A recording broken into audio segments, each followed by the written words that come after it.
10 तक गिनूंगा।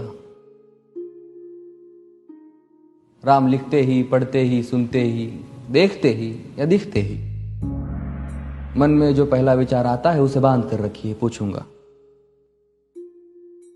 1 2 3 4 5 6 7 8 9 9 9 हाथ काट कर रख दूंगा ये नाम समझ आ जाए तो। कितनी दिक्कत होगी पता है राम समझ आ जाए तो। भाई राम राम तो कह लोगे पर राम सा दुख भी सहना होगा। पहली चुनौती ये होगी कि मर्यादा में रहना होगा। और मर्यादा में रहना मतलब कुछ खास नहीं कर जाना है, बस त्याग को गले लगाना है और अहंकार जलाना है।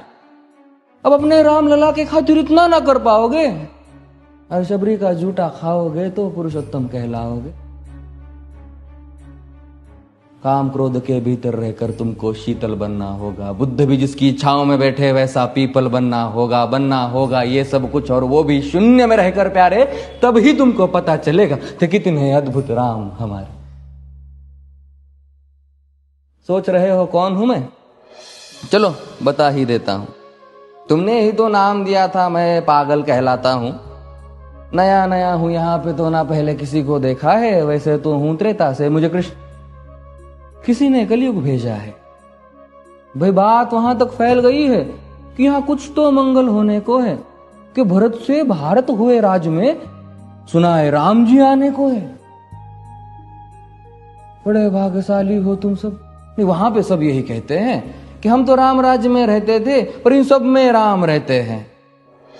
यानी तुम सब में राम का अंश छुपा है। मतलब वो तुम में आते हैं रहने। सच है या फिर गलत खबर? अगर सच्ची है तो क्या कहने। तो सबको राम पता ही होगा, घर के बड़ों ने बताया होगा। तो बताओ फिर कि क्या है राम। बताओ फिर कि क्या है राम। बताओ। अरे पता है तुमको क्या है राम? या बस हाथ धनुष तरकश में बांध, या वन में जिन्होंने किया गुजारा, या फिर कैसे रावण मारा लक्ष्मण जिनको कहते भैया, जिनकी पत्नी सीता मैया। फिर ये तो हो गई वही कहानी, एक था राजा एक थी रानी। क्या सच में तुमको राम पता है? या वो भी आकर हम बताए? बड़े दिनों से हूं यहां पर, सब कुछ देख रहा हूं कब से। प्रभु से मिलने आया था मैं, उन्हें छोड़कर मिला हूं सबसे। एक बात कहूं अगर बुरा ना मानो, नहीं तुम तुरंत ही क्रोधित हो जाते हो। पूरी बात तो सुनते भी नहीं, सीधे घर पर आ जाते हो। ये तुम लोगों के नाम जपो में पहले सा आराम नहीं। ये तुम लोगों के नाम जपो में पहले सा आराम नहीं। इस जबरदस्ती के जय श्री राम में सब कुछ है, बस राम नहीं। ये राजनीति का दाया बाया जितना मर्जी खेलो तुम। दाया बाया, अरे दाया बाया ये तुम्हारी वर्तमान प्रादेशिक भाषा में क्या कहते हो उसे? हाँ वो लेफ्ट एंड राइट। ये राजनीति का दाया बाया जितना मर्जी खेलो तुम चेतावनी को, लेकिन मेरी अपने जहन में डालो तुम। निजी स्वार्थ के खातिर अगर कोई राम नाम को गाता हो तो खबरदार अगर जुर्रत की और मेरे राम को बांटा तो।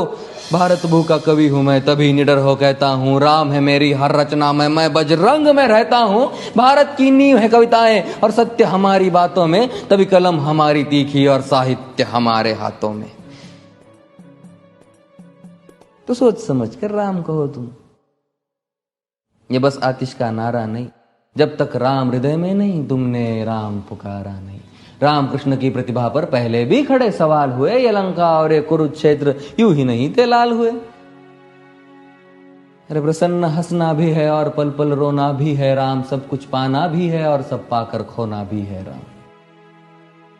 ब्रह्मा जी के कुल से होकर जो जंगल में सोए हो, जो अपनी जीत का हर्ष छोड़ रावण की मौत पे रोए हो। शिव जी जिनकी सेवा खातिर मारुत रूप में आ जाए। शेष नाग खुद लक्ष्मण बनकर जिनके रक्षक हो जाए।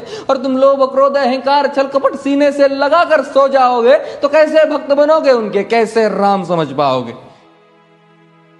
अघोर क्या है पता नहीं और शिव जी का वरदान चाहिए। ब्रह्मचर्य का इल्म नहीं, इन्हें भक्त स्वरूप हनुमान चाहिए। भगवा क्या है पता, लहराना सबको होता है पर भगवा क्या है वो जाने जो भगवा ओढ़ के सोता है। राम से मिलना, राम से मिलना, राम से मिलना है ना तुमको? निश्चित मंदिर जाना होगा पर उससे पहले भीतर जा संग अपने राम को लाना होगा। जय सिया राम।